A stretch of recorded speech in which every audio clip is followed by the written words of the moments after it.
garde au cœur.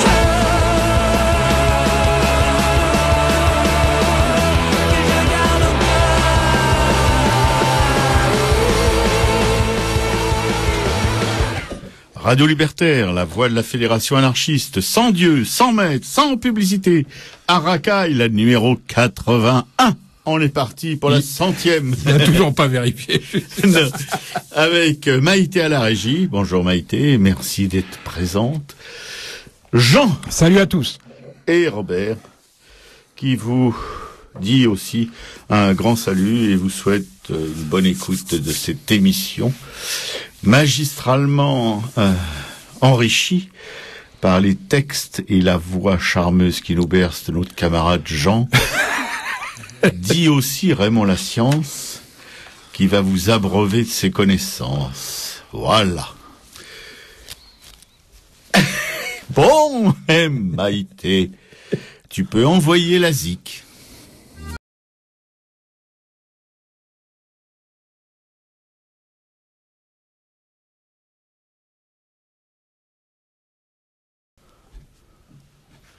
Mets pas des lunettes de...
Racaille, la 81e, oui, sur Radio Libertaire, la voix de la Fédération anarchiste. Radio Libertaire, la radio rebelle. Que dis-je? Révolutionnaire. Oh, c'est la grande forme ce matin. Avec Raymond La Science, qui va tout de suite vous donner des nouvelles de ces grosses tâches qui nous, enfin, ou qui croient, nous gouverner. Ouais. Et puis, ce beau mélo, on va dire communiste, qu'on vient d'entendre, c'était Jean Ferrat, bien sûr. Ah, ouais. Ma môme. Bah ouais. Chanson qui tire des larmes à Robert. Chaque bah fois. oui, parce que ma môme, elle était comme ça. Ah ouais. Ouais. Elle jouait pas les starlettes. Non. Elle portait pas de lunettes de soleil. De soleil surtout, parce que des lunettes de vue. Elle posait pas dans les magazines. Non. Elle travaillait en usine. Elle posait que pour moi. À Créteil. J'adore en même temps. Ah oui. C'est une de ses plus belles. Ah oui, tout à fait. Une de celles qui l'a fait connaître d'ailleurs. Absolument. 378 000 familles. En fait, il a été question de 50 000. J'ai aimé cette pudeur. La pudeur des chiffres. Oh oui. On ne parle pas assez de la pudeur des... On parle souvent de la pudeur des choses. Oui, mais la pudeur elle est assez rare, la pudeur des chiffres. La pudeur des chiffres est plus rare, c'est vrai. Et là, il y a eu une espèce de pudeur. On a parlé de 50 000 familles. En fait, c'est 378 000 familles, dont 207 000 d'ailleurs en Île-de-France, qui seraient hébergées en HLM alors qu'elles ont des revenus élevés. Ouais. Je mets ça entre guillemets parce que on peut même dire très élevés par rapport à la moyenne des Français. Bien sûr. Ces familles disposent en effet de 11 200 à 13 500 euros par mois. C'est tout? Ouais. Ah bon, bah, du tout. On boxe déjà dans une catégorie... Elles sont bonnes pour aller au guichet des Restos du Cœur. Ouais, c'est déjà du poids lourd quand même. Hein. Alors, près de 10% des logements sociaux seraient ainsi habités par des foyers à revenus élevés, rapporte le journal La Tribune. Ce qui veut dire, en fait, que un logement social sur 10 n'est pas habité par qui le devrait, quoi. À Neuilly, c'est encore mieux, hein. Oh oui, toujours là, mieux. Les chiffres n'ont pas été communiqués, mais je sais de sources sûres que là, c'est 100% des logements sociaux. Il y a eu une petite affaire qui a été levée il y a quelque temps, mais qui a été très très rapidement étouffée. C'est 100% des logements sociaux qui sont occupés par des familles à revenus élevés. Et puis ça s'arrête pas là, puisqu'il faut aussi avoir la carte de l'UMP, tu vois, pour avoir une chance d'accéder à ces logements sociaux. Là, c'est les logements sociaux qu'on peut mettre entre guillemets. Mais enfin, comment s'en étonner quand le premier délinquant de France, qui n'a jamais respecté la loi SRU, tu sais ce que c'est, la loi SRU. Oui, Jean. 20% de logements sociaux. Exactement. Mais qui devrait passer à 25 d'après... Oh bah oui, il faudrait d'abord... Enfin, c'est des chiffres, on peut les annoncer. Alors moi, je vais donner les chiffres véritables qu'on peut vérifier auprès de la CNL, par exemple, Confédération nationale du logement. Tiens, j'ai d'ailleurs voté pour eux. Ouais, aux dernières élections. Oh bah dis donc, tu votes donc de temps en temps. Pour les CNL, oui. Toutes les élections ne seraient pas piège à con? Peut-être que si aussi, mais enfin bon. En fait, c'est du fait du non-respect, tu vois, de cette fameuse loi SRU par les élites de tous bords. Attention. Oh oui, non mais il y a à droite, à gauche comme à droite, 4% seulement des communes françaises supportent 80% du logement social. Bien sûr. Voilà, la vérité du terrain, elle est là. Enfin, comment s'étonner de tout ça quand le premier délinquant de France qui, lui, n'a jamais respecté la loi SRU du temps où il était maire de la même commune de Neuilly, et quand ce premier délinquant crèche à l'Élysée. Bien sûr. Oui, là, il n'y a pas de problème d'espace. S'en étonner, ce serait de l'hypocrisie. Oui. Et puisqu'on parle de lui, il faut avoir une vision moderne de la politique. Oh oui. Ce que j'aime bien, c'est que pour se cirer les pompes, il est vraiment imbattable. A expliqué Nicolas Sarkozy aux parlementaires, je n'ose pas dire de la droite sociale, non, parce que de la droite et parlementaire UMP, mais il n'y a pas que les UMP. Ouais. Eux, ils se baptisent plus facilement droite républicaine. Oui, ça veut rien dire. En opposition à la droite, qui elle se qualifie de vraie droite, qu'on voit au côté du Front National. Chirac ou Mitterrand, c'est fini. Je cite à nouveau Sarkozy. Chirac ou Mitterrand, c'est fini. C'est fini. Moi, je ne peux me présenter qu'à 2 mandats, pas plus.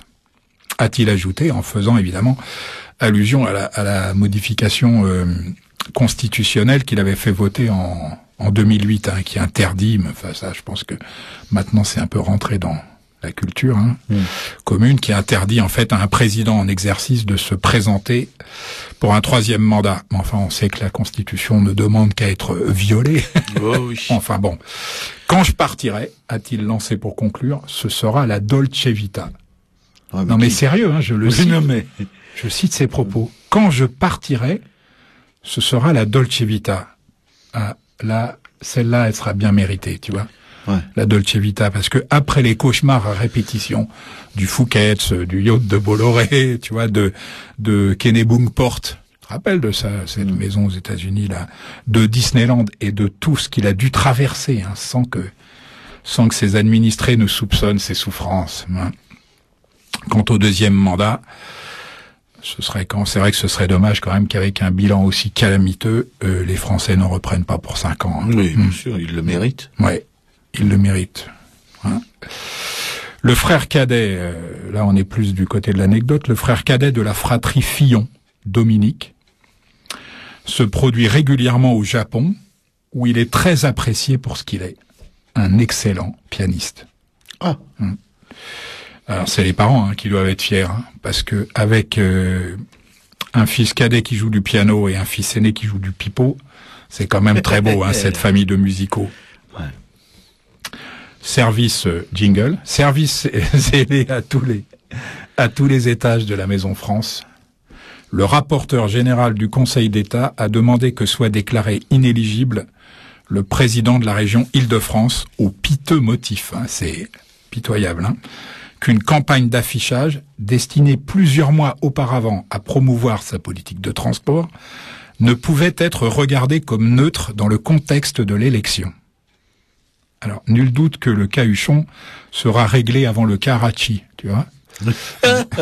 Là, on n'a pas de doute là-dessus.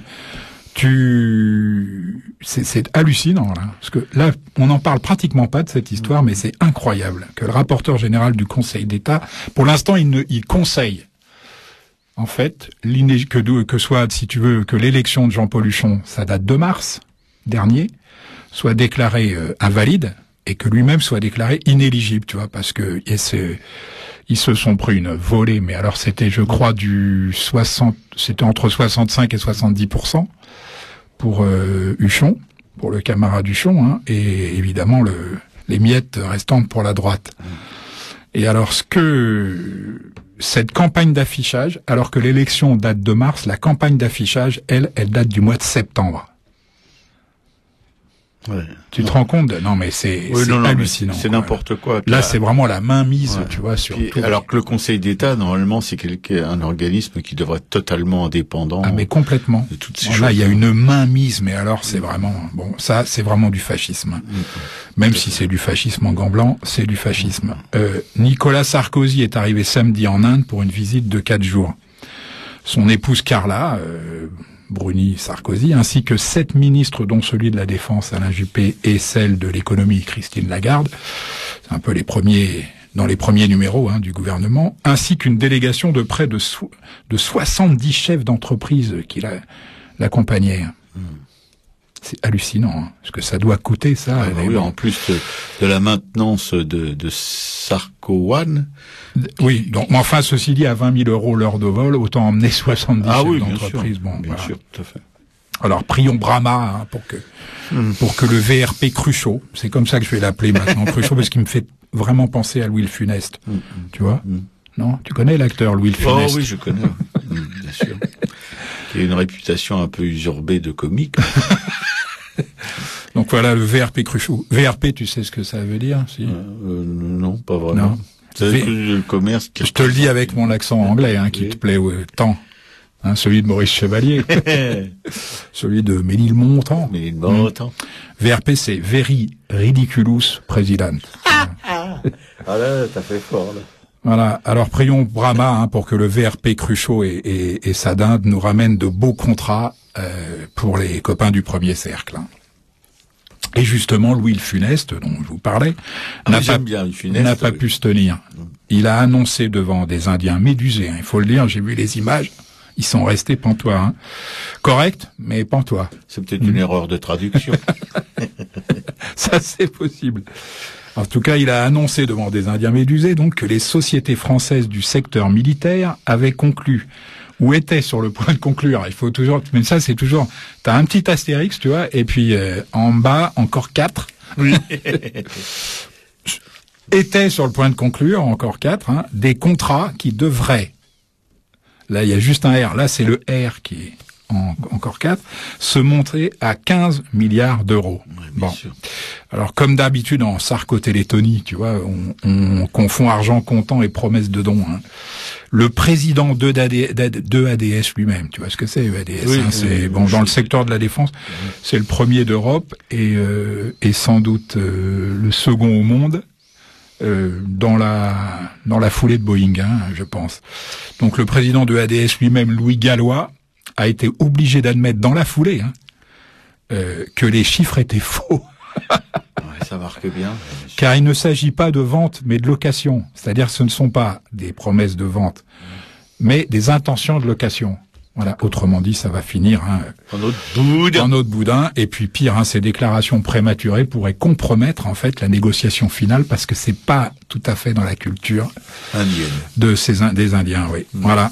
C'est tout pour aujourd'hui. Bien. À la semaine prochaine. À la semaine prochaine, oui, mais en tout cas, pour revenir un petit peu sur une partie de ton commentaire là, à propos de dictature, tu disais à propos du Conseil d'État, il y a un humoriste dont on partage ou pas le sens de l'humour, qui s'appelle Stéphane Guillon, qui a été, quand il était à Canal+, je crois que c'est Canal+, France Inter, je sais plus, qui a été convoqué par le directeur de la chaîne, qui lui a dit « On m'a demandé de vous calmer ».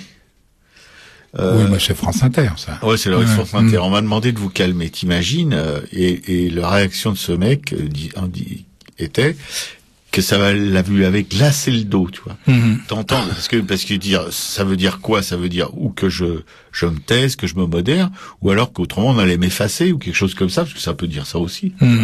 Et il ajoutait, et je crois que, pour nous, c'est pas vraiment une nouvelle, mais que les dictatures, si la France n'est pas encore une dictature, mais les dictatures s'installent pas forcément brutalement du jour au lendemain comme ça, mais de renoncement, en démission, mais bien sûr, etc., peu à peu. Et on s'en aperçoit bien en France en ce moment. Bien sûr, parce que avec le virage, la liquidation de tous ces humoristes de France Inter, parce qu'il y en a eu 4 quand même. Il y a eu Guillon, il y a eu Porte, il y a eu Dahan, il y a eu Misrahi, mais dans la foulée. 4 mecs qui se font virer comme ça parce qu'ils font de l'humour d'une chaîne nationale, qui est dirigée évidemment, c'est une chaîne d'État, donc on voit bien d'où ça vient tout ça.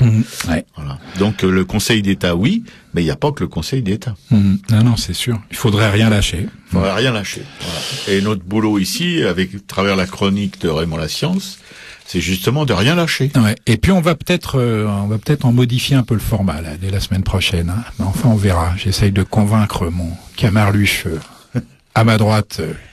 Ah non, physiquement. Je me demande si je vais pas me mettre sur tes genoux, comme ça tu pourras pas dire que je suis à ta droite. Je rassure nos auditeurs, son psychisme est largement à la gauche du mien. Non, je déconne. Ouais, on va essayer en tout cas d'enrichir un peu, de se répondre un peu plus, disons, sur la rubrique, sur la revue de presse, voilà. Merci mon Raymond, et tout de suite...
Radio Libertaire, la radio la plus rebelle des radios.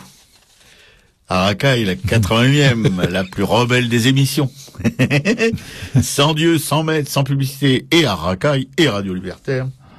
Vous venez d'entendre une chanson de MACYGRAY. Non, tente ta chance. Qui s'appelle SEX-O MATIC VENUS FREAK. Bon, allez, c'est moi qui vais la faire. Macy Gray. Sex-O-Matic. Venus Freak. Voilà, c'était pour entendre la voix de Jean parler anglais. De Maurice. Voilà. Les God made montant. On le cœur. C'est content. De la beauté intelligible par Plotin. Encore un contemporain. Absolument. Ah oui, celui-là, il est très très contemporain. Alors, Piquet-Cou devait nous l'amener d'ailleurs aujourd'hui, mais je sais pas ce que... Bah allez, on n'est pas encore. Elle a préféré se porter pâle. Ouais. Ou elle le cherche toujours. Elle le cherche toujours, ouais. Pour cette émission, donc, consacrée à de la beauté intelligible. Justement, de Plotin. Plotin, c'est 205, 270 après Jésus-Christ. J'ai quand même fait un effort, c'est vrai. Bon, hein. Ouais.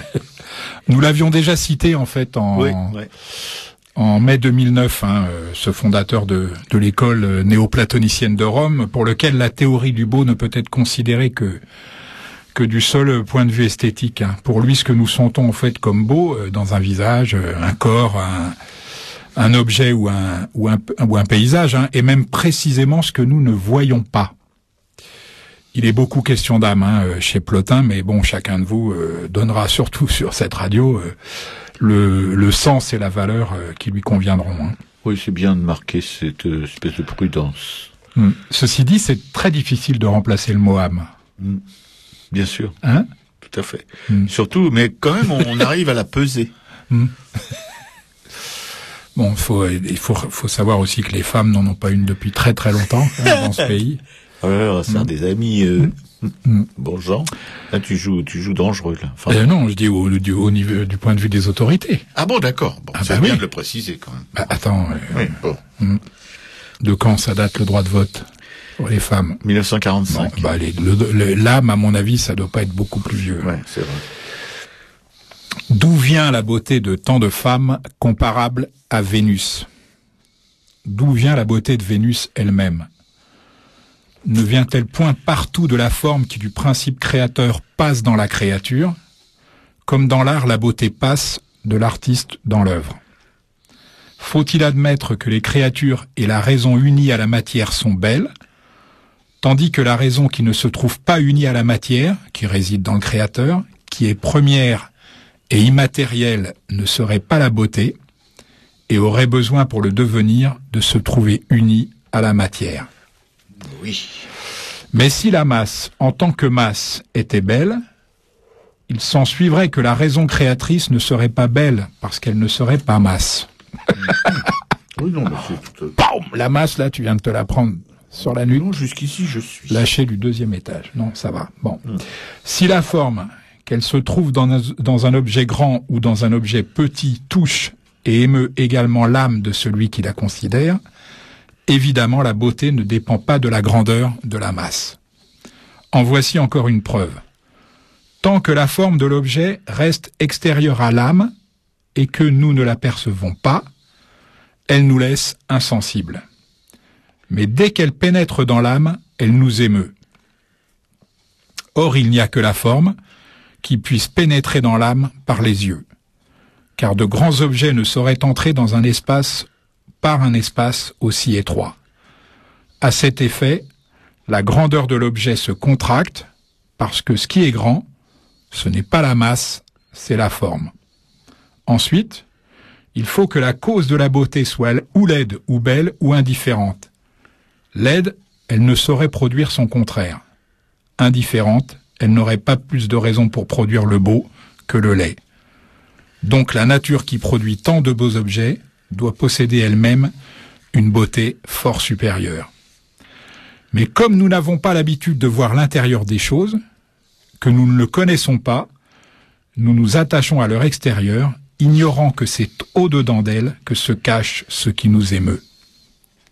Semblable à un homme qui, voyant son image et ne sachant pas d'où elle vient, voudrait la saisir. Ce n'est pas la masse d'un objet qui a de l'attrait pour nous, ce n'est pas en elle que réside la beauté. C'est ce que démontre la beauté que nous trouvons dans les sciences, dans les vertus et en général dans les âmes, où elle brille d'un éclat plus vrai quand on y contemple et qu'on y admire la sagesse.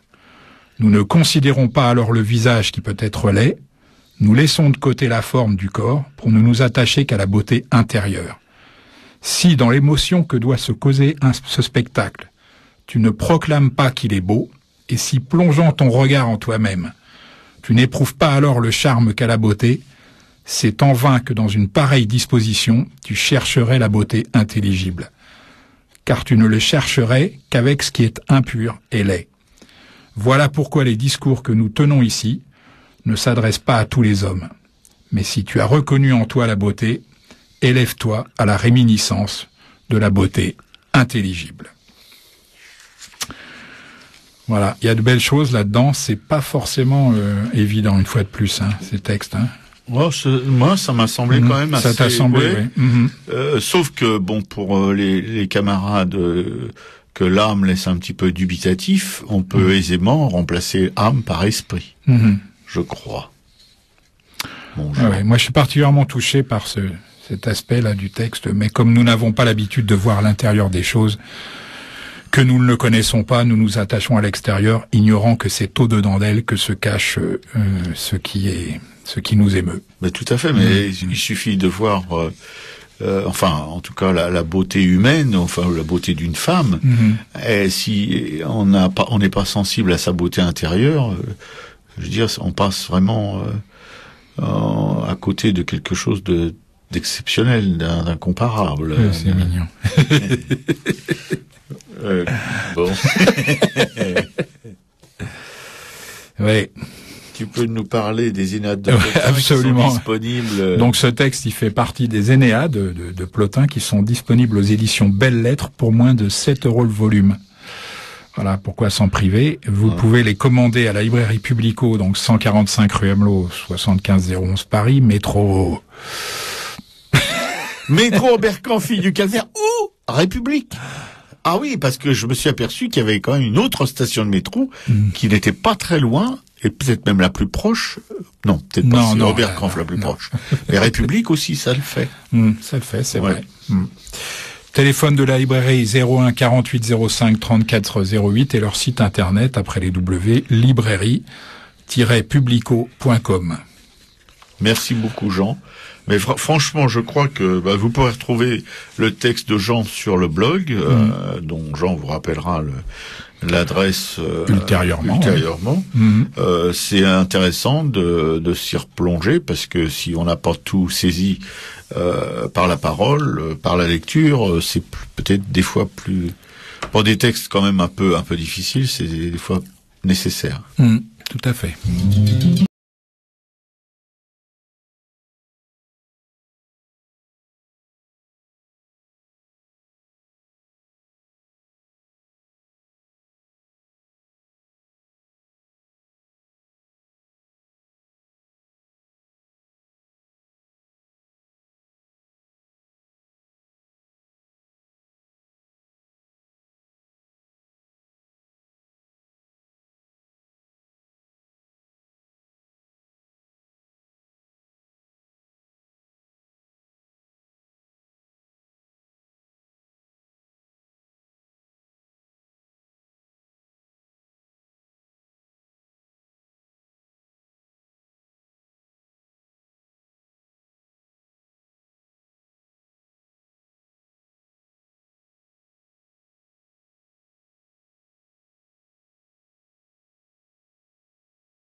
la voix de la fédération anarchiste. Sans Dieu, sans maître, sans publicité, à racaille. Numéro 80, avec Maïté à la régie, Jean à l'instruction publique, toujours droit dans ses bottes de paille. Non, il a des chaussettes russes en réalité. C'est des bandes de tissu déchirées qu'on se entortille autour des pieds et des jambes pour marcher dans la neige en direction des camps de vacances de Sibérie. Voilà. Bon. C'était inspiré.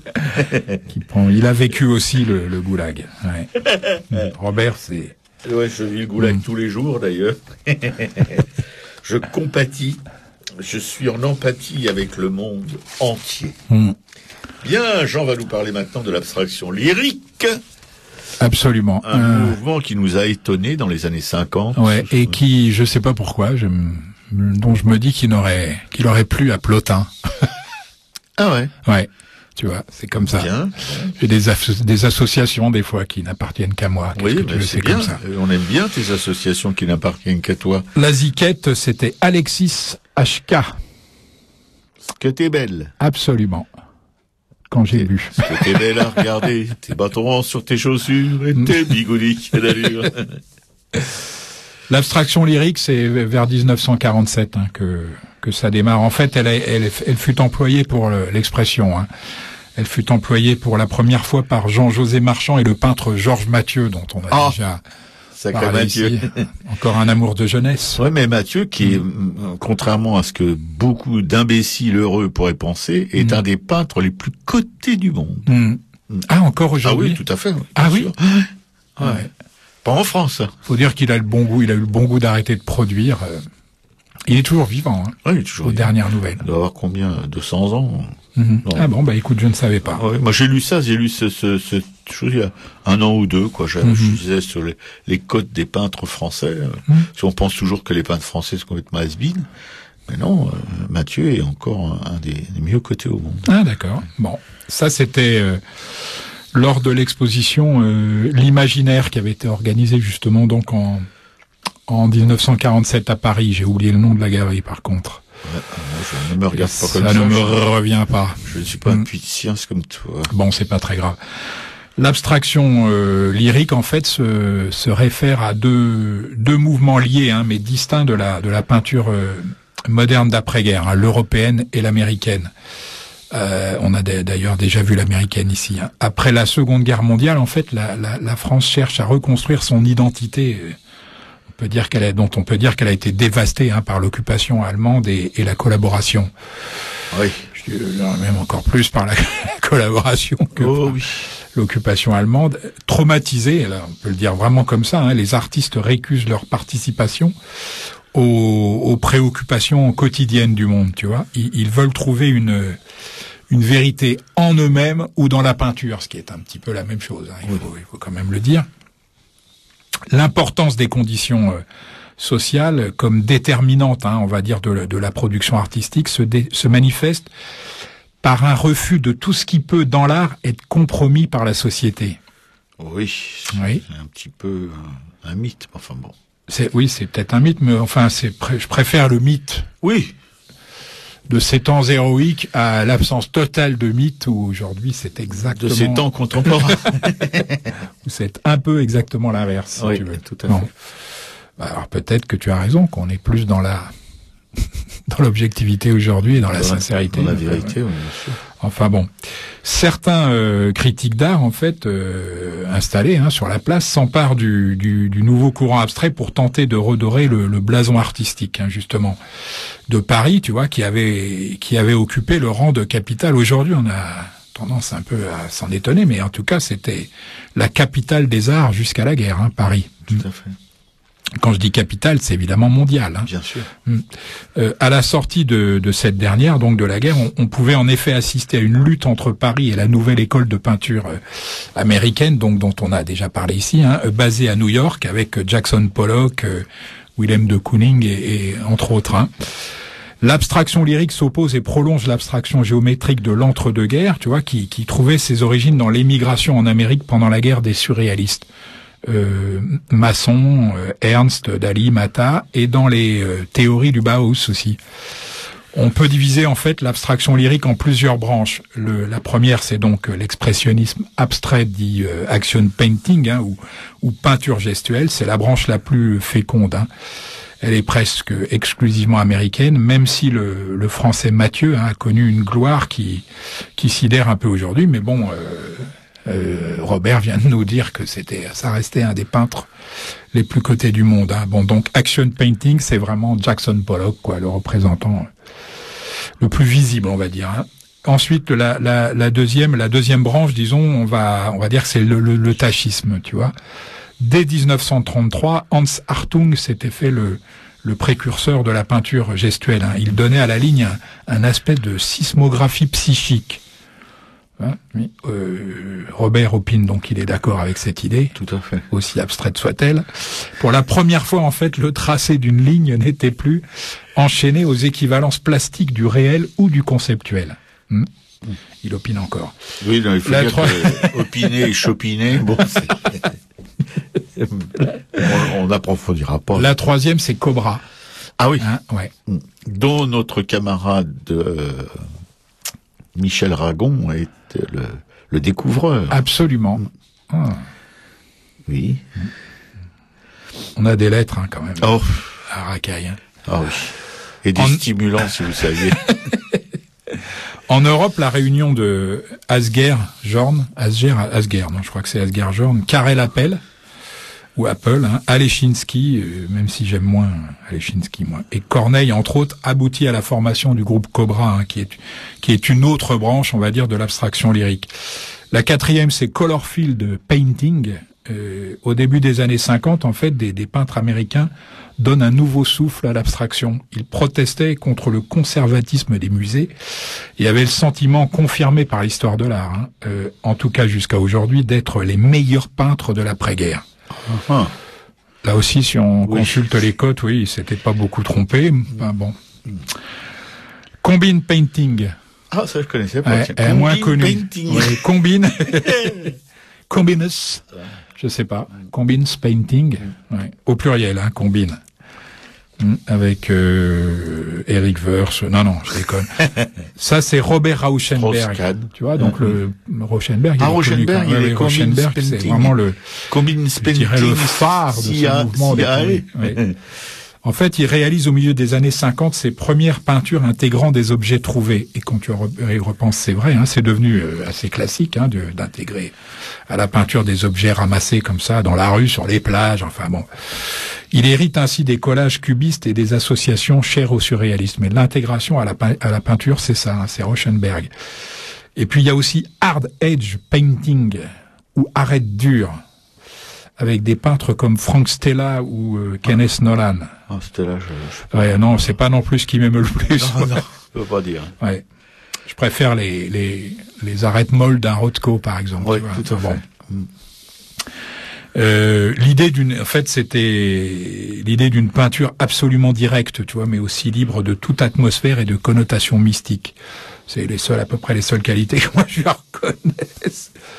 Et Maurice Estève, l'un des peintres majeurs de l'abstraction lyrique, dont on parlera un de ces jours ici, mettait ainsi en garde l'amateur d'art, celui qui refuse de comprendre qu'un rouge provoque une sensation directement évocatrice d'un espace, qu'un jaune chante au voisinage d'un bleu et hurle la proximité d'un rose, qu'un système de plages colorées évoque spontanément des sensations journellement reçues devant la nature, doit renoncer à toute approche de cet art. Absolument. Voilà, intéressant, hein, Maurice Estève. Tout à fait, oui. Enfin, en tout cas, son discours. Il est mort, Maurice Estève. En quelles années, je sais pas. Ça doit faire une vingtaine d'années, une trentaine d'années, je sais pas. On verra Maurice Estève un jour. En tout cas, des peintures de l'abstraction lyrique, un choix sur le blog de l'émission http://arracaille.blogspot.com. Et pour revenir un peu sur Mathieu et en regard du travail de Pollock, je trouve que le travail de Mathieu est immensément plus imaginatif, riche, provocateur que celui de Pollock. Ah, Ça me semble un petit peu un système, d'ailleurs, qui a trouvé très vite ses limites, parce que sa période la plus connue a duré que 3 ans. Oui, action painting. Action ouais. painting. Avec des pots voilà, troués. Ouais. Et ce qu'ils faisaient avant action painting, c'était pas... Et même le film d'Ed Harris ne t'a pas aidé à... Ah, j'ai beaucoup aimé le film. J'ai beaucoup aimé il montre bien vraiment. C'est un film. On éprouve beaucoup d'émotions et on comprend tout à fait la trajectoire de cet artiste. Non, ça. Et ça veut pas dire que j'aime pas cet artiste.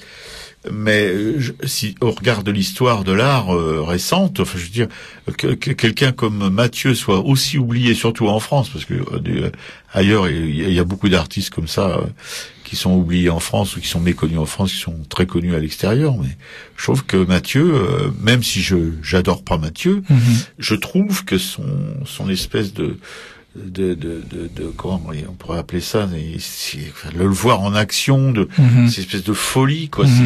C'était beaucoup plus, à mon avis. C'était en tout cas très séduisant. Ouais, tout à fait. Ouais, qu'est-ce qu'on s'est fait avoir? Oui, bah oui. Non, mais je pense qu'on se fait aussi avoir avec Pollock d'une certaine manière. Enfin. Oui, mais je trouve sa trajectoire largement plus complexe. Ah oui, bon, plus pour émotif, moi, je le regarde pas du tout de la même façon. Ah non, bien sûr que non. D'abord, pour moi, Mathieu, c'est pas réellement un abstrait. Non. Puis je trouve qu'on est plus proche de la calligraphie, donc de toute façon d'un langage de signes qui absolument. Qui tu vois, qui est signifiant, qui bon voilà. Il y a à chaque fois des éléments qui sont quand même reconnaissables. S'il fait une toile sur le Japon, tu verras passer des toits du Japon, des choses comme ça, tu vois. Ce qui me fascine dans Pollock, en fait, c'est la globalité de la trajectoire. Ce sont pas ces toiles action painting à proprement parler, c'est ce mec, il a commencé quand même apprenti dans l'atelier d'un peintre tu vois, figuratif de l'Ouest américain, tu vois, des grands mythes de l'Ouest américain. Un mec qui peignait des paysages ou des cow-boys, des Indiens, tu vois. Le genre, il a commencé, et c'est dans l'atelier de ce mec où il est resté quand même, je crois, un genre 18 mois, quelque chose comme ça. Il gagnait sa vie aussi comme ça, mais c'est là qu'il a découvert la peinture primitive des Indiens d'Amérique et qu'il a totalement basculé. Je trouve qu'il a une trajectoire qui est incandescente, quoi, pour moi. Et je ne regarde jamais sa peinture sans penser à ça, quoi, à sa trajectoire. Voilà. Donc de toute façon, je peux pas séparer tu vois. Non, bien sûr. Je peux pas séparer les choses en ce qui le concerne, quoi. C'est quelqu'un qui me fascine littéralement, quoi. Voilà. Est-ce que le personnage de Mathieu n'est pas fascinant du tout? Non, avec ses petites lavalières et sa moustache guindée, là, sa chevelure. Et en plus, c'est un vrai réac. Alors lui, un grand réac. Plus réac, je crois que ça n'existe pas. Monarchiste et tout, enfin bon. Ouais, tu vois, il avait tout pour plaire. Non, bien sûr que non. J'ai eu plus de mal, là. Ouais, tout à fait. Pas pourquoi je dis des conneries comme ça, moi. Non, mais on a été vachement séduits, quoi. Quand c'est arrivé, effectivement, dans les années 50, au tout début des années 50, à la fin des années 40, moi, quand j'étais ado, je suis allé J'étais même pas allé, moi, et ça m'a déjà, tu vois, si... Moi, je suis allé au musée d'art moderne quand j'étais ado, et j'étais fasciné, quoi. Ma fascination, un petit peu verdie, quoi, mais bon.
dire la plus rebelle des radios. Non, je sais pas. Je la ramène. Le plus rebelle des animateurs, on va dire. Oui, enfin là, il y en a qui doivent couiner dans leur moelle en entendant ça. Mais enfin, bon, tant mieux s'ils couinent. Non, je veux dire, parce que j'ai entendu une compagne qui parlait que cette radio, à l'origine, c'était quand on parlait de radio libertaire, on disait la plus rebelle des radios. Voilà. Je pense qu'elle l'est toujours, d'ailleurs. Arakaï, la 81e, l'émission rebelle aussi, par essence même. Parce qu'il ne faut pas oublier qu'on a quand même Raymond La Science en début d'émission. Et pour les gens qui sont un petit peu lobotomisés par l'histoire de l'anarchie, ou de l'histoire de l'anarchie, ou bref, Raymond La Science, c'était un éminent. Non, mais parle pas de moi. Dis plutôt qu'on a la plus rebelle des techniciennes son. Ah oui, non, mais il faut faire attention. Parce que ça fait des mois que tu essayes de la faire causer. Oui, et puis qu'elle aime pas du tout, puis je vais encore en ramasser plein la tronche tout à l'heure. Non, il faut pas surtout pas insister. Il a pas fini de manger sa casquette avec Maïté. Je crois que la plus rebelle des techniciennes radio. Mais la meilleure. Mais la meilleure. Ah, absolument. Ouais. On a une chance, mais alors. Je sais pas pourquoi une chance comme ça. C'est totalement immérité. Alors là, ouais. C'est un scandale, pas permanent, mais disons tous les mardis matins, c'est un scandale. Nous, c'est pas la révolution permanente, c'est le scandale permanent. Alors, l'histoire de Jean, consacrée cette fois-ci à l'histoire d'un artiste peintre de l'abstraction lyrique, Walls. Ouais, que je considère peut-être le moins spectaculaire, mais peut-être le plus pur, en fait, pour moi, des abstraits lyriques, Walls. Ouais. La ziquette, c'était Jay-Z. Excusez-moi, Venus versus Mars. Mars. En espérant que c'est Venus. J'ai pas tout compris en fait de la chanson. J'espère que c'est Venus qui gagne à la fin. Ouais. Probablement. Toujours. Je suis pas sûr. Hein. T'es pas sûr ? Non, un spécialiste du hip-hop américain, je doute que ce soit la. Oui, entre Mars, le dieu de la guerre, et Vénus, ouais, je doute que ce soit. Évidemment. Bon, faudra écouter tout ça. Vols, c'est 1913-1951. Encore un jeune, hein. Ouais. C'est fou, ça. Il n'a que 6 ans, en fait, que 6 ans, que lorsque son père rejoint Dresde, où il vient d'être nommé à d'importantes fonctions. Je sais pas su exactement lesquelles, c'est pas très grave. Wolfgang Schulze, hein, c'est son nom. Comme Papa Schulz. T'as connu Papa Schulz? Oh oui. Papa Schulz. Papa Schulz, absolument. C'est Francis Blanche. Ah, oui. Il sera élevé dans un milieu raffiné, hein, ouvert aux arts et aux sciences. Eh oui. Ah, bon. Il y en a qui... Ce sont les quelques avantages de la bourgeoisie. Oui. C'est l'ouverture aux arts et aux sciences. Ces dons multiples le portent aussi bien vers la musique, l'anthropologie, que la photographie ou la mécanique. Ça m'a intéressé parce que c'est assez rare. On a parlé d'Yves Klein, hein, qui avait des côtés un peu comme ça la semaine dernière. Il s'oriente finalement vers la peinture. Merci pour nous. Hein. Il semble être brièvement passé par le Bauhaus de Dessau, où Moholy Nagy lui conseille de se rendre en France pour y étudier sans Dieu ni maître. Eh ben, hein? Oh, bah, ça te la coupe, ça. Ouais. Non. Eh ben, il a 19 ans, hein, lorsqu'il arrive à Paris, où il fait la connaissance de Léger, de Harpe, de Giacometti. Belle époque, hein, c'est quand même bon. Ouais, c'est quand même... Oui, bah là, quand on dit que la France, c'est... Quand même, la France a quand même donné leur chance. Absolument. Et en plus, une femme. Ah. Parce que c'est en même temps qu'il fait la connaissance de celle qui deviendra justement la sienne, un Grétry. Et un artiste sans une compagne. Absolument. Pas, ouais. Enfin, ça n'a pas calmé toutes ses angoisses. Hein. Dans un monde troublé qui lui refusera toujours la paix, hein, c'était vraiment un angoissé de première. Il connaîtra une vie précaire uniquement éclairée, on va dire, par ses illuminations intérieures. La guerre éclate, hein, il sera interné dans divers camps français comme ressortissant allemand. Ça n'a pas beaucoup changé aujourd'hui, c'est-à-dire que tu vois, vis-à-vis des autorités, t'es toujours allemand quand tu perds, français quand tu gagnes. Enfin bon, on connaît les blagues vis-à-vis de Yannick Noah, hein, qui était camerounais quand il perdait, et français quand il gagnait. Bien sûr. Libéré fin 40, excusez-moi libéré fin 40, il vit sur la côte méditerranéenne les 2 peut-être seules années de bonheur qu'il ait connues. Hein. Puis une année à Dieulefit dans la Drôme où il fait la connaissance d'Henri-Pierre Rocher, qui lui achète plusieurs aquarelles. Ça te dit quelque chose, Henri-Pierre Rocher? Non. Ah, c'est un auteur très rare puisqu'il a commis assez peu. Il est quelqu'un qui était assez réservé comme ça, mais il a... Parmi ce qu'il a écrit, il y a quand même deux de ses romans qui ont été portés à l'écran par François Truffaut. Oh, 2 Anglaises et le continent. Non, mais qui sont parmi ses meilleurs films. Ah bon, parce qu'il a des meilleurs films, Truffaut. Tu savais pas? Non, tu as tort. Oui, non, mais Jean. Et surtout. C'est pas ma culture, Truffaut. Et surtout un livre remarquable dont Truffaut a tiré un film remarquable. Oui. Et Jules et Jim. Ah oui, là, c'est, oui. Jules ira, c'est pas la peine de dire Jules, c'est pas la peine de mettre un D devant. Ouais. Jules et Jim. Ouais, c'est peut-être le seul que je supporte. Bon. Donc ce Henri-Pierre Rocher, en tout cas, lui achète plusieurs aquarelles. Hein. Rentré à Paris, il commence à peindre à l'huile, mais l'alcoolisme et la misère le minent. Peu après avoir subi une cure de désintoxication, il meurt d'un empoisonnement alimentaire à 37 ans. Ouais. La malédiction qui semble s'être acharnée, tu vois, sur la brève existence de ce peintre n'a pas épargné son œuvre.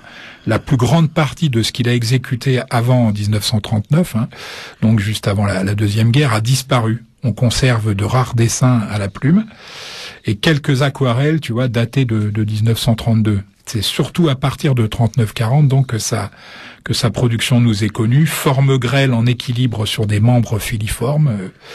Surface compartimentée par de petits réseaux, tu vois, de gris, tracés et taches punctiformes, on peut dire.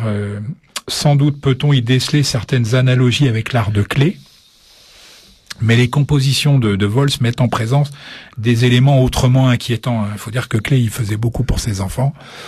Donc ça n'a jamais basculé, tu vois, du côté obscur de la force, on va dire.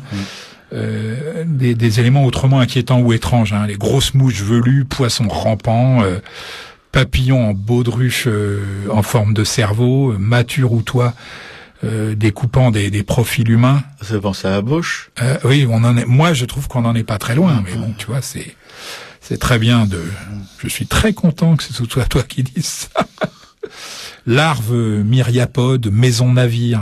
Ouais, c'est un auteur, un peintre qui est très peu connu, hein, Vols, mais fascinant. Hein. Souvent, la douceur des tons de l'aquarelle atténue la première approche. Et puis, l'on se trouve brutalement, tu vois, confronté à ce que Henri-Pierre Rocher, dont on a parlé tout à l'heure, nommera des centres d'effroi. Tu vois que c'était pas n'importe qui. Ça. Non, bien sûr. Non, là, tu commences à vraiment m'intéresser. Ouais, Henri-Pierre Rocher, ouais. Il a commis très peu de livres. Hein.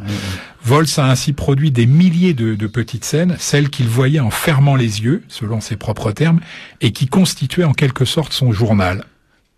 C'est vraiment ça, hein. Journal d'un peintre, que complètent les aphorismes dont il couvrait des petits bouts de papier. Il est probable... attention, hein, c'est du lourd, hein, sur le plan psychique. Ouais. Il est probable. Déjà, avec ce que tu nous décris de sa peinture, on sait que c'est pas du léger. Ouais, c'est pas du léger.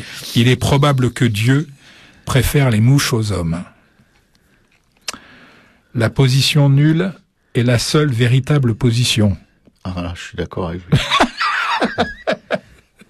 J'allais dire, il était super torturé, mais Robert en est donc un autre. Mon aventure est en dehors des rails. Bon, là, c'est déjà nettement plus conventionnel. Hein. Ouais. Dans beaucoup de dessins, en fait, postérieurs à 1942, d'effrayantes germinations semblent à l'œuvre. Hein.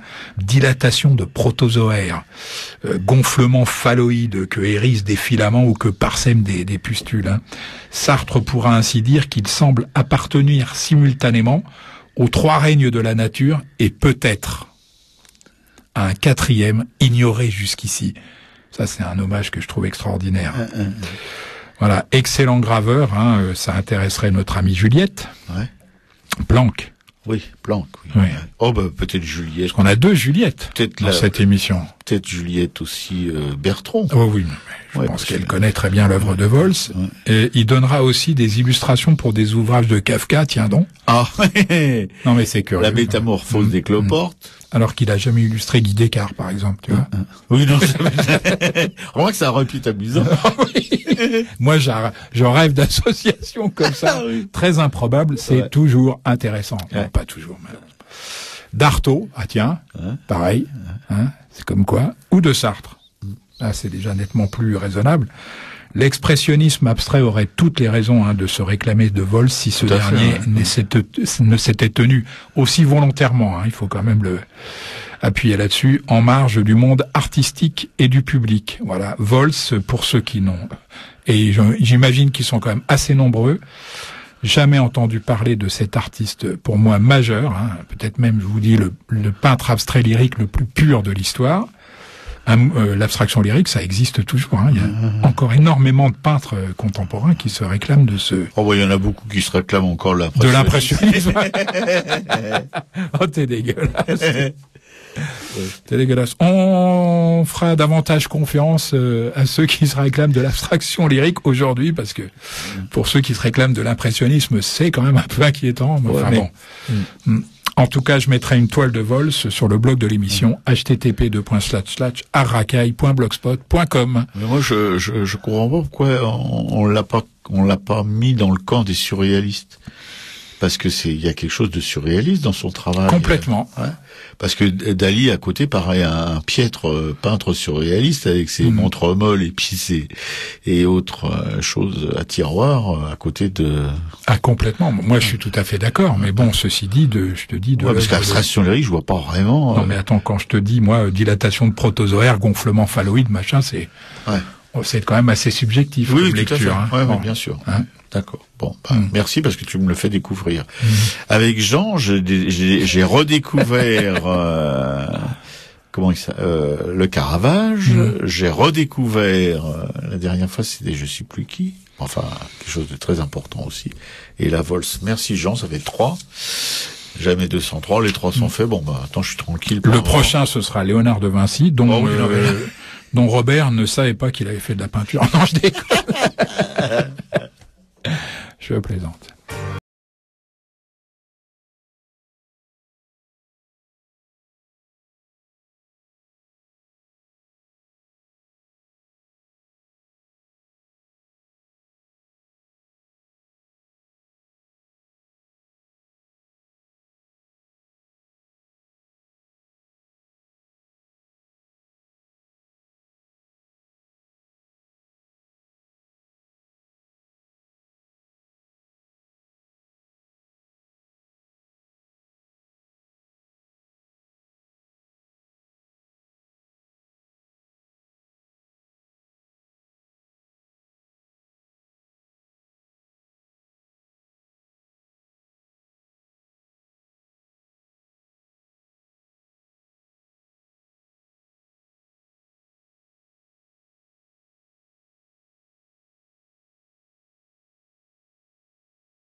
Radio Libertaire, la voix de la Fédération anarchiste, sans Dieu, sans messe, sans publicité, la plus rebelle des radios, la plus rebelle des émissions, à Racaille, la 81e, avec Maïté à la technique, Jean à l'instruction publique, et Robert au blabla des petites annonces traditionnelles. Excuse-moi, et Gainsbourg à la musique. Et Gainsbourg à la musique. Mais est-il besoin de...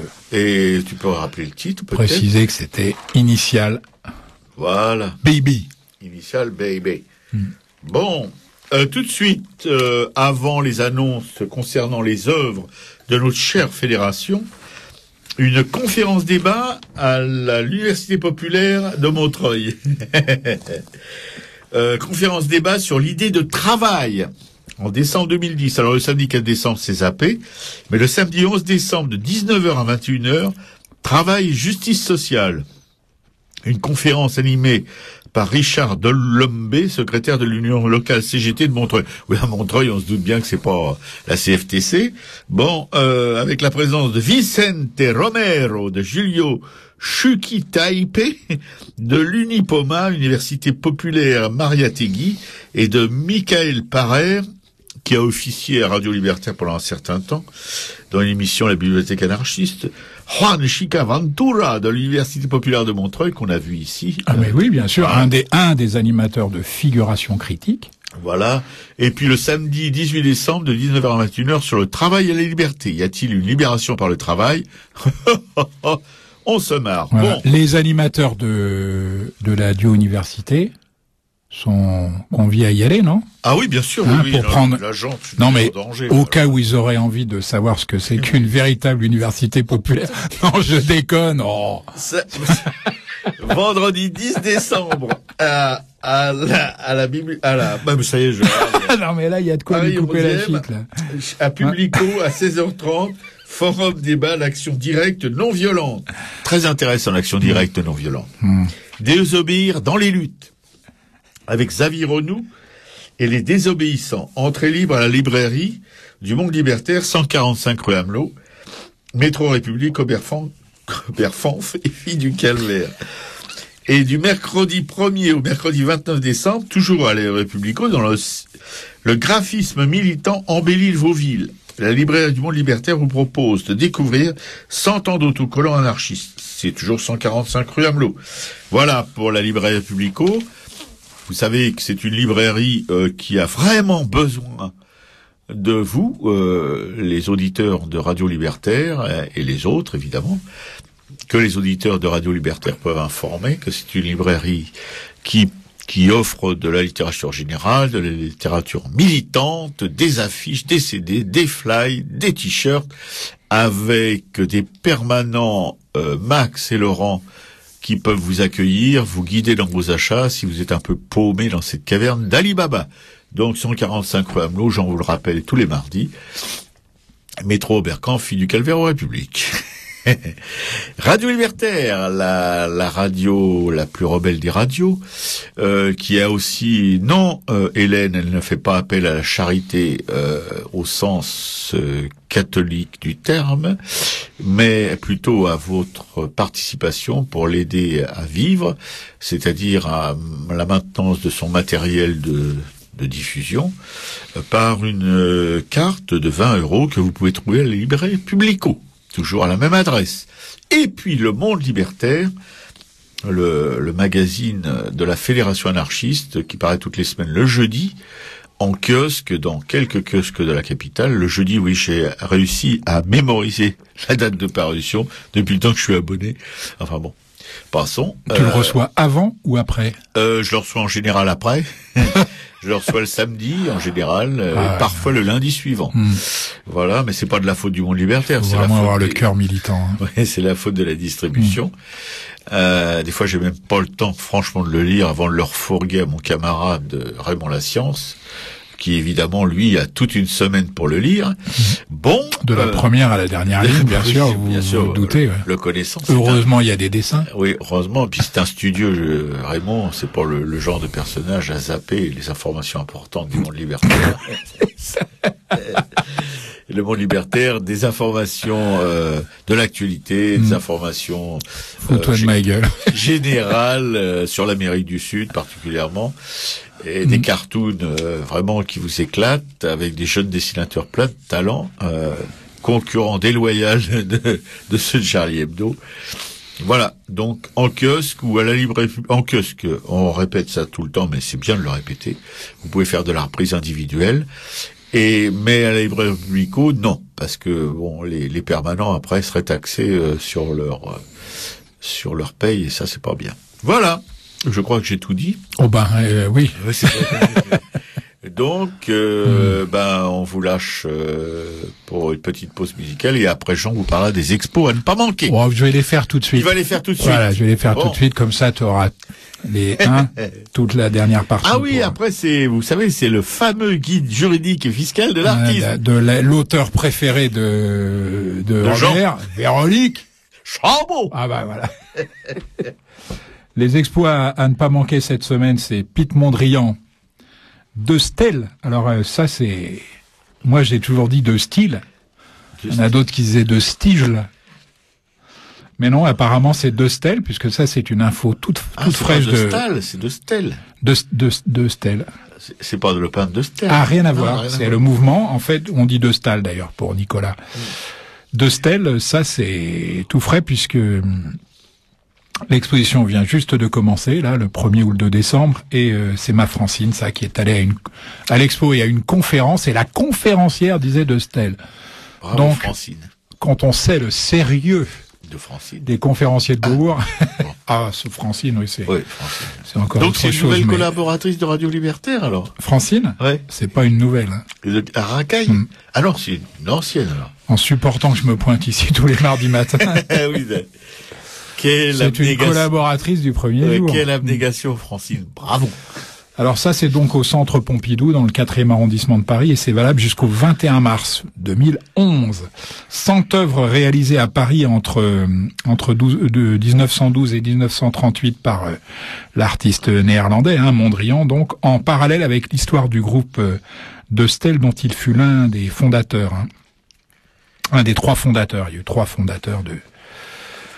Mondrian rêvait d'un art total. Mondrian et les fondateurs du groupe De Stel rêvaient d'un art total qui ouvrirait les portes d'un monde nouveau et surtout parfait.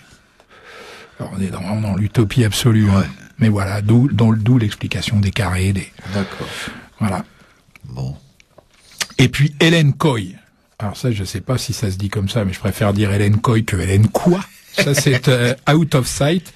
C'est à l'Institut néerlandais. On reste du côté des Bataves. Salut, Pat. Du Mez. Toi aussi, tu restes du côté des Bataves et apparemment, toujours ça sent le définitif. Toujours à Murose humide. C'est vrai, du côté des polders, des canaux. Ouais. Alors, donc, l'Institut néerlandais, c'est 121 rue de Lille dans le 7e arrondissement de Paris. Ça, c'est jusqu'au 22 décembre 2010. Attention, ça se finit bientôt. C'est la première grande expo en France, en fait, de cette jeune photographe néerlandaise, dont les œuvres féeriques et inspirées sont appréciées pour leur originalité et leur esthétique aliénée, on va dire. Tu verras, si tu vas sur le site de l'Institut néerlandais, c'est très surprenant. Dans les décors de son plat pays. Pat aussi, faut que tu ailles voir ça. Institut néerlandais, Out of Sight, Hélène Coy. Oh, c'est Coy, ça fait un petit peu cambodgien aussi, quand même. Oui, c'est vrai.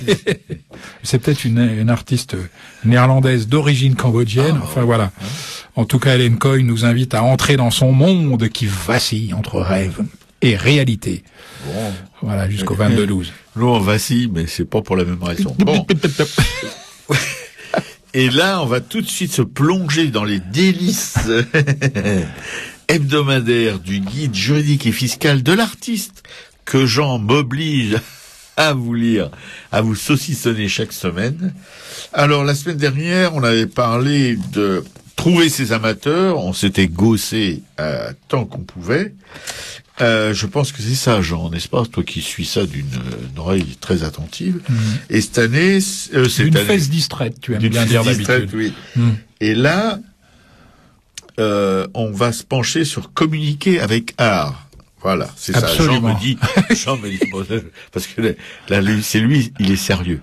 Bon, communiquer avec art. Bon, pour réussir votre sortie d'atelier, il s'agit de communiquer avec efficacité.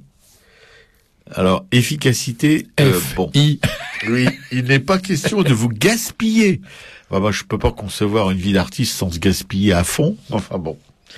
Mais vous devez négliger aucun moyen pour exister artistiquement 100 ans. Là, quand je lis des choses comme ça, aucun moyen, on ne doit négliger aucun moyen. Là, ça craint quand même. Une communication pertinente emprunte des voies très variées. Le plus important est toujours de veiller à vous présenter sous votre meilleur jour et, quoi qu'il advienne, vous montrer extra pro. Vous voyez, il y a extra large, XXL, etc. Non, là, c'est extra pro.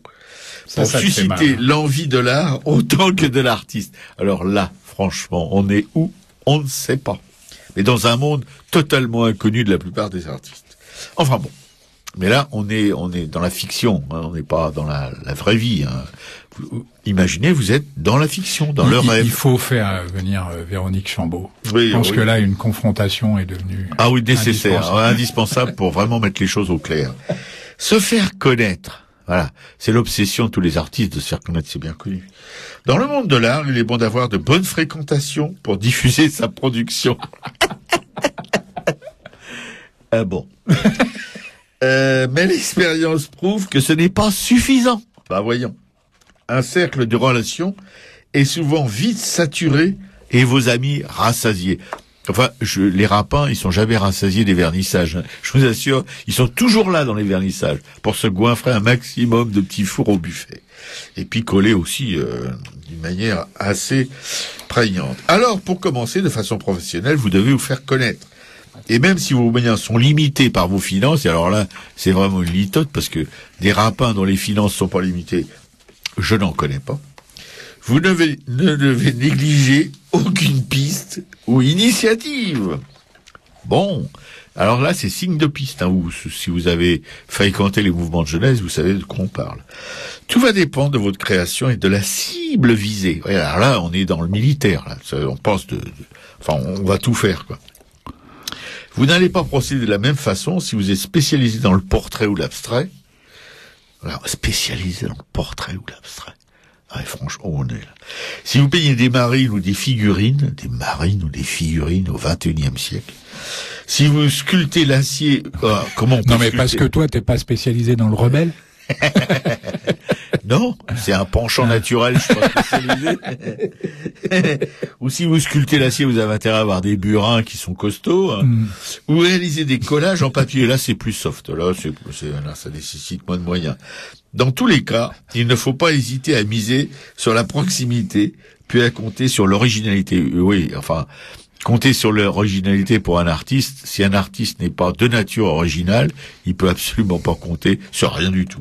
Il peut devenir un honnête commerçant. Oui, c'est ce qui est préconisé à longueur de page dans ce manuel. Votre première opération va être de vous signaler auprès des services, alors ça recommence, de l'annuaire téléphonique en version papier ou électronique, sous la rubrique correspondant à votre activité, artiste, peintre, sculpteur, photographe, etc. Évidemment, vous n'allez pas vous mettre sur la rubrique plombier. Ça serait quand même un petit peu embêtant. On n'a encore rien inventé de mieux pour toucher une cible large et mélangée. Cela peut vous rapporter, retenez bien ça, cela peut vous rapporter. Mais c'est le peu qui est important. Parce que ça peut ou ne pas vous rapporter. Et lorsque vous donnez rendez-vous à votre atelier, un amateur d'art initié aura tôt fait de vérifier la rubrique sur laquelle vous vous êtes identifié. Cela ne prouve rien, merci de nous le préciser, mais permet de rassurer. Bon, voilà, je veux dire, je continue encore quelques lignes et puis après on va vous laisser réfléchir à tout ça, ce qui est nécessaire dans ce cas particulier. La seconde démarche, parce qu'il y a une seconde démarche, qui n'est guère plus compliquée, va consister à vous inscrire dans les annuaires d'art. Alors là, vous cassez votre tirelire. Hein. Leur nombre est limité. Non, il est illimité. Leur intérêt nuancé. Non, ils n'ont aucun intérêt. Vous les choisissez en fonction de votre spécialité. Oui. Pour leur version imprimée, la parution souvent gratuite. Tiens, pour votre identité est payante si vous souhaitez faire figurer dans la production de votre travail. Évidemment, si vous allez dans un annuaire d'art et que vous faites figurer que votre nom, je veux dire, c'est stupide. Enfin, ça ne sert absolument à rien. Donc, vous devez mettre une image. Et alors là, attention, ça coûte. Ah, ceci dit, étant le seul à ne pas mettre d'image. Oui. Dans un annuaire d'art, on peut se faire remarquer. Oui, aussi, oui. Enfin bon, on peut toujours rêver. Nuancé, de manière nuancée, on va dire. De manière nuancée, ouais, c'est ça. Merci Jean. Ces annuaires ont une vocation professionnelle. Merci de nous l'apprendre. Ils permettent avant tout de vous faire connaître dans la profession afin d'être contacté par une galerie ou un agent. Ils servent moins à se présenter auprès des amateurs d'art et d'éventuels clients qu'à constituer un gage de probité. Non, mais là, on est carrément, on la confesse. Bon. Mais les galéristes avouent ne pas les apprécier. J'aime bien quand elle dit ça, parce que avant, elle te fait tout un baratin qu'il faut, mais les galéristes n'en ont rien à battre. Bon. Car les artistes ont ainsi la possibilité d'être contactés directement par leurs clients. Ça n'y comptait pas. J'ai eu un site pendant 10 ans. J'ai été contacté une fois par un client potentiel qui m'a demandé des prix et c'est tout. Et j'ai jamais eu de suite. Et quand il a connu les prix, oui, il n'a pas trouvé ça assez cher, manifestement. Oui, c'est ça. Cela ne pose de réelles difficultés lorsque vous êtes lié par un contrat d'exclusivité. Alors là, rêvez pas, il y a plus aucune galerie fait de contrat d'exclusivité. Sinon, vous avez toute liberté de vendre à qui vous le souhaitez. Encore faut-il trouver des clients qui le souhaitent. Et ça, ça fait partie des impondérables de ce métier qui n'en est pas un, mais qui est un sacerdoce. Voilà. Si c'est beau. Si vous faites ce métier pour gagner de la thune, autant tout de suite postuler pour une école de commerce. Ce qui est marrant avec Robert, c'est que, tu vois, dans La Rébellion, on sent toujours quand même le passage au séminaire derrière. Il en reste forcément quelque chose. Ça c'est un coup bas. Mais si bas. Bon. On vous salue. Merci Maïté pour ta collaboration toujours aussi extraordinaire. Ouais, salut à tous. Maïté va nous lancer Neyo pour se dire au revoir. C'est Beautiful Monster pour cette émission, pour illustrer cette émission consacrée à de la beauté intelligible. Et au guide juridique des ficelles de l'artiste. Salut. Salut à tous.